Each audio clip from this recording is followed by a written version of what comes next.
everyone, so welcome to this video. I will try to keep it short. We will walk through the last changes and upgrades we've done to the 1966 Batcycle as well as the 1968 Batmobile. Some based on the feedback of the experts, some based on the feedback of Warner Brothers, and some based on your feedback. But first, warning, we will be closing pre-orders for the 1968 Batmobile, the 1966 Batcycle, and the Batcave. But that's not the only thing. We're working on the dates for the closing of the pre-orders of the Catwoman and the blue animated and black animated Batmobiles. We don't know when that will be, but that will also be around this time. So I wouldn't wait if you are planning on getting any of these. So let's get into it. So let's talk about the first of the upgrades. You're looking at it right now. So we've got this very beautiful vinyl leather structure and material on the cart. That's an upgrade. The expert said the back wheel should also be different from the front wheel, as you can see in the paint job. And the grille should be like a warm gold bronze color over the engine. So we've upgraded that. On the front, you're seeing these little spikes, the little pins that we've added that are an increase in accuracy. And then we've changed a couple of things on the main vehicle as well. So here you're seeing the decal with the swoosh that's slightly different, as well as the rotation of the bats on the bike. We've warmed up the front light because it was like a white light, which wouldn't have existed back in the 60s, of course. We've added the Batman logo to the bottom at the request of Warner Brothers, and we've moved the power supply input onto the bottom of the bike. We've increased the detail in the decal for the speedometer, and then finally we've also change the paint scheme on the back of the vehicle just a little bit. You're seeing all the beautiful chroming and everything, the things that we can do because this is a full die-cast vehicle. I'm very, very happy with how this turned out. So let me show you while we're spinning it around, all the light-up features, of course.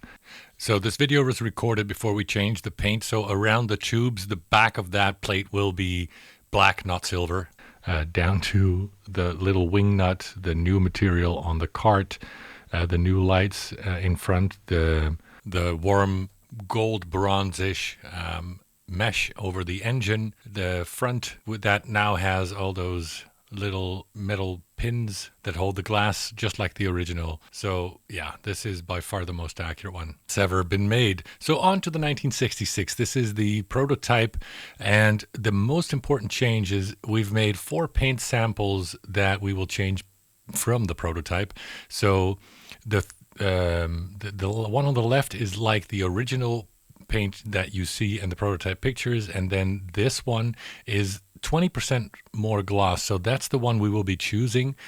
It doesn't need to be high gloss like the original, but it needs to be slightly more than this matte color that we had right now based on the feedback from both Warner Brothers and the expert. So that's about 20% more gloss than you see in this picture.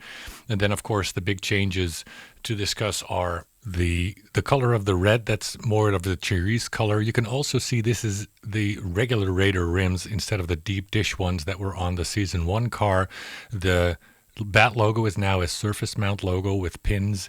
There's a new front canopy. There's a new interior with a different steering wheel, with a Geiger counter, with a different dashboard chaser, with the bat turn lever made smaller, moved more to the back, and a couple of other changes. So from the back, you can see the exhaust tube for the rocket is much longer. There's a different rear antenna as well.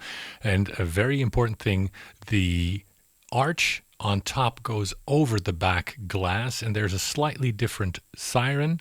Now looking from the other side, you can see again the paint that will be about 20% more glossy. So somewhere between a satin and a semi-gloss with all the changes that I'm going to show you in about a minute. You'll see the rear camera sticking out below the rocket tube. So Batman was the first with a reversing camera. So here again, you can see the shortened bat turn lever that's also been moved to the back, so the actors' faces were clearer in shot for the interior shots. So here are all the changes. So starting from the front, updated front fascia, updated bat ray lenses that no longer have an outline, updated bat ray antenna, and the front glass now is different.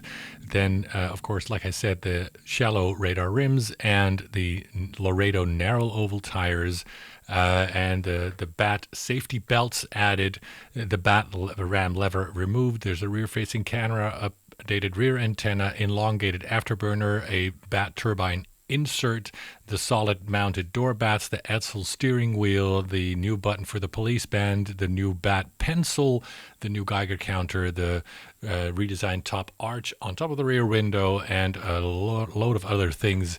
So this is really a great addition to all 1966 fans, even if you have the original Batmobile from us. So again, last chance to get this.